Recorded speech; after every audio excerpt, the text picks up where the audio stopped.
بسم اللہ الرحمن الرحیم۔ السلام علیکم ورحمۃ اللہ وبرکاتہ۔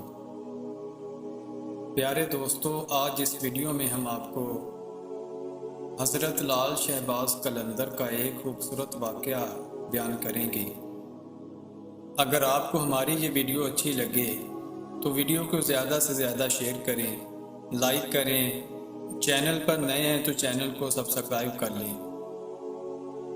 ایک دفعہ حضرت لال شہباز قلندر کہیں تشریف لے جا رہے تھے تو ایک رچھ نچانے والے پر نظر پڑی، تو آپ نے ان سے پوچھا کہ تم کون ہو؟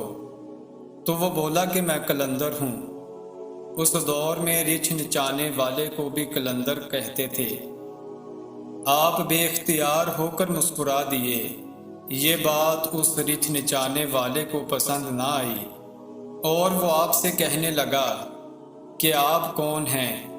تو حضرت لال شہباز قلندر نے فرمایا کہ میں بھی قلندر ہوں۔ تو وہ آدمی حضرت لال شہباز قلندر سے کہنے لگا کہ نہ آپ کے پاس رچھ ہے نہ ڈگڈگی ہے، تو تماشا کیسے دکھائیں گے؟ تو حضرت لال شہباز قلندر نے فرمایا کہ پہلے تم دکھاؤ پھر میں دکھاؤں گا۔ رچھ والے نے ڈگڈگی بجائی اور رچھ کھڑا ہو کر ناچنے لگ گیا۔ جیسے ہی رچھ کا تماشا ختم ہوا تو اس آدمی نے حضرت لال شہباز قلندر سے کہا کہ اب آپ کی باری ہے۔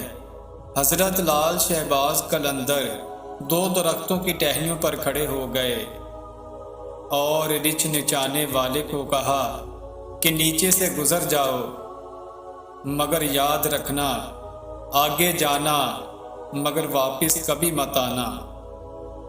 جیسے ہی وہ آدمی نیچے سے گزرا تو اس کی زندگی کا ماحول ہی بدل گیا۔ نہ وہ سورج کی گرمی، نہ گرد و غبار، جہاں تک نظر دیکھ سکے خوبصورت پہاڑ، سرسبز وادیاں، نہ موسم گرم نہ ٹھنڈا۔ ابھی اسی سوچ میں ہی تھا، دیکھا کہ ایک عظیم لشکر سپاہیوں کا گھوڑوں پر سوار تیزی سے اس کی طرف بڑھ رہا ہے۔ وہ گھبرا گیا کہ آج تو جان گئی۔ پاس پہنچ کر لشکر کا سپہ سالار آگے بڑھا۔ اس سے پہلے کہ وہ کچھ کہتا، سپہ سالار رچھ والے کو بولے، بادشاہ سلامت، آپ کہاں غائب ہو گئے تھے؟ آپ کی سلطنت آپ کا انتظار کر رہی ہے اور ملکہ عالیہ کا رو رو کے برا حال ہو گیا ہے۔ اب وہ حیران پریشان شاہی گھوڑے پر سوار ہو کر ساتھ چل دیا۔ جب محل میں پہنچا تو عظیم و شان عمارت دیکھ کر حیران رہ گیا۔ جیسے ہی اندر داخل ہوا تو خوبصورت ملکہ گلہ شکوہ کرتی لپٹ گئی اور کہنے لگی کہ کہاں رہ گئے تھے آپ؟ اور وہ سب کچھ بھول کر نہا دھو کے شاہی پوشاک پہن کر تخت پر بیٹھ گیا۔ سالوں گزر گئے، بچے ہوئے، پھر شہزادے بڑے ہو گئے، بڑھاپا آ گیا، جسم سے جان، منہ سے ذائقہ چلا گیا۔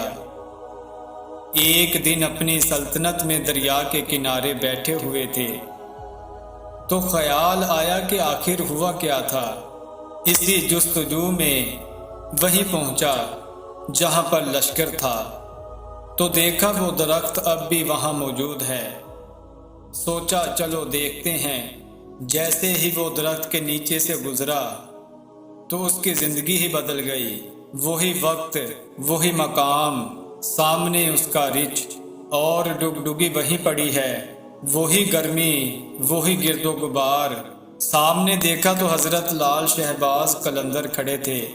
اس کی حالت غیر ہو گئی۔ بولا، جناب میری سلطنت، میری ملکہ، میرے شہزادے کہاں ہیں؟ تو حضرت لال شہباز قلندر نے اس آدمی سے کہا کہ یہ سب تماشا تھا۔ یہ سن کر وہ شخص آپ کے قدموں میں گر گیا اور کہا کہ آپ ہی سچے قلندر ہیں۔